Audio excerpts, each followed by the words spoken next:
Good morning, class. Class 8 Science. Chapter have friction. Lesson 11. Page is 146. Activity 2.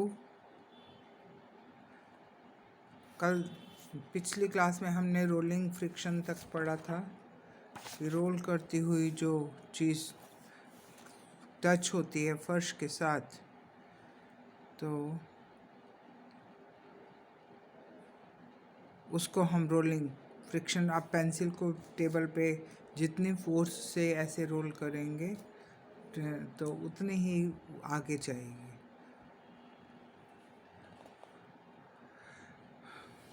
रोकने के लिए opposite direction में उसको रोलिंग स्केट्स का एग्जाम्पल दिया गया था कि अपोजिट डायरेक्शन में उसको रोकने के लिए फोर्स लगाना पड़ता है।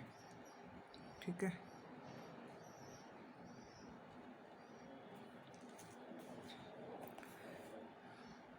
एक्टिविटी 2 में बताया to show that rolling friction is less than sliding friction.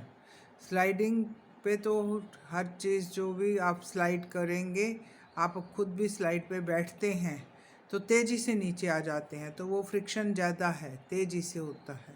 लेकिन अगर आप रोल होते हैं ज़मीन पर तो उतना तेज़ी से नहीं कर पाते। सेम चीज़ है यहाँ।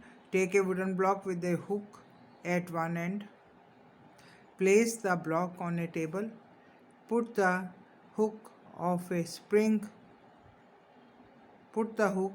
a spring balance into the hook of wooden block, pull the wooden block with the spring balance and note down the reading on the spring balance when the block just begins to move। Plane surface पे जो है वो कम friction होता है।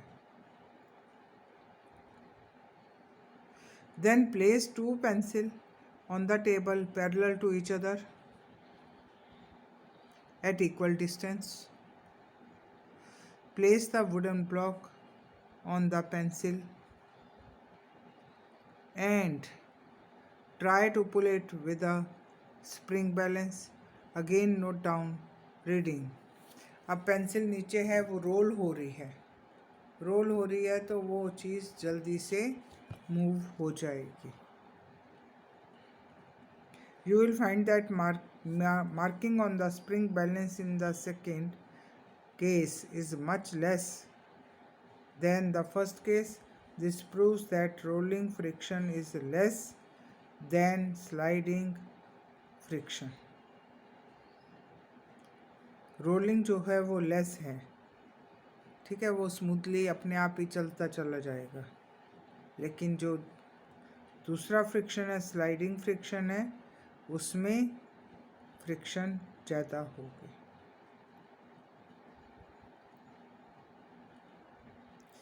Then है fluid friction. Liquids, fluid is liquid. Liquids and gases are called fluids.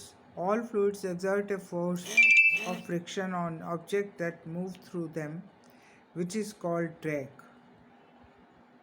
The frictional force exerted by gas and liquid depends upon the shape, material, speed of the object moving through them।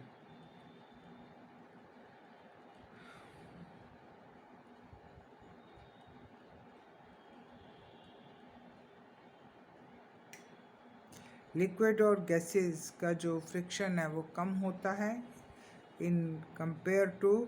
as compared to solid surfaces। Objects that have a streamlined shape, streamline मतलब एकदम सीधा और लंबाई में ज़्यादा हो, narrow in the front and back and broad at the middle, this is called streamline shape।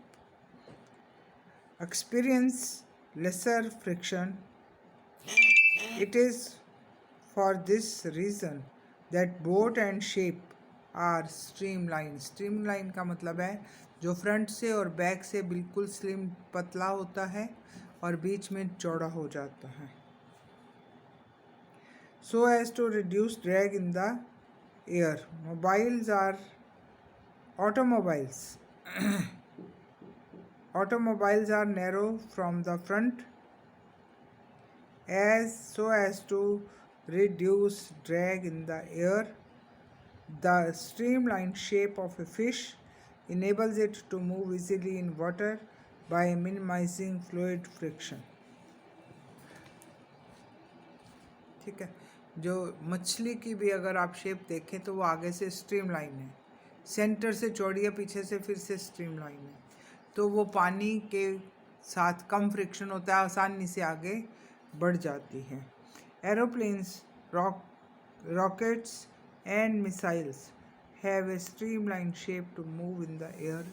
इसीलिए जितना आगे से वो पतले होंगे, स्ट्रीमलाइन होंगे, उतना आगे हवा में आसानी से बढ़ सकते हैं। जो भी एरोप्लेन हैं या हेलीकॉप्टर हैं तो आगे से उनकी शेप ऐसी ही होती है, पतली वाली।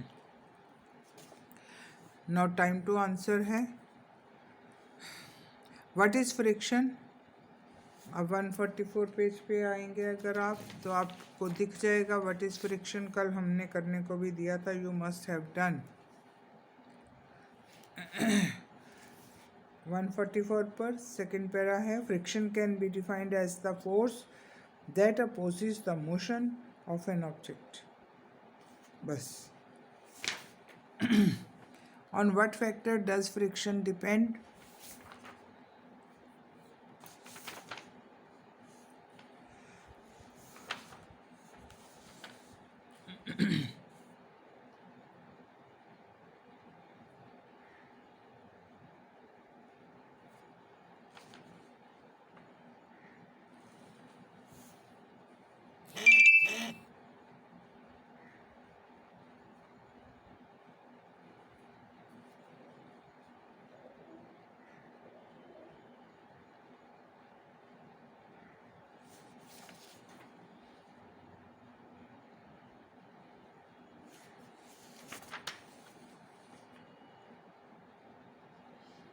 ये है 145 पर on what factor friction depends. 145 page पर सेकेंड पैरा आप है,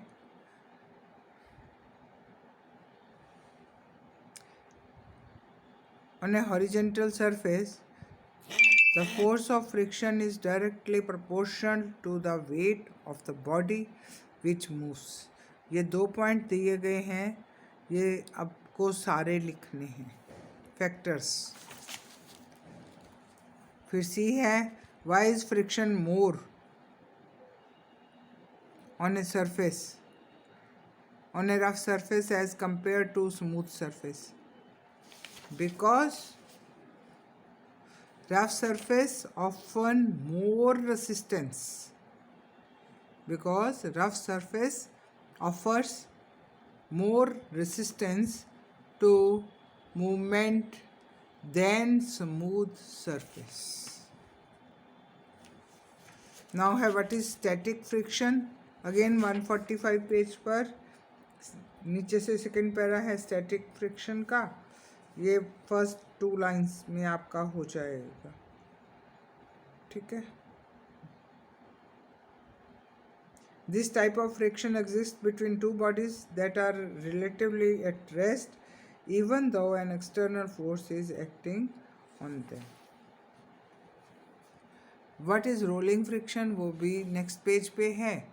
ये आप फर्स्ट 2 लाइन्स करेंगे तो आपका आंसर पूरा हो जाएगा। This opposing force comes into play when one body actually rolls over the surface of another body, that is, जैसे अभी एग्जांपल दिया ना, 2 पेंसिल ऐसे रखो और उसके ऊपर एक वुडन ब्लॉक रख दो, फिर वो रोल होता चला जाएगा। ठीक है, thank you class, we will continue with the same. Thank you.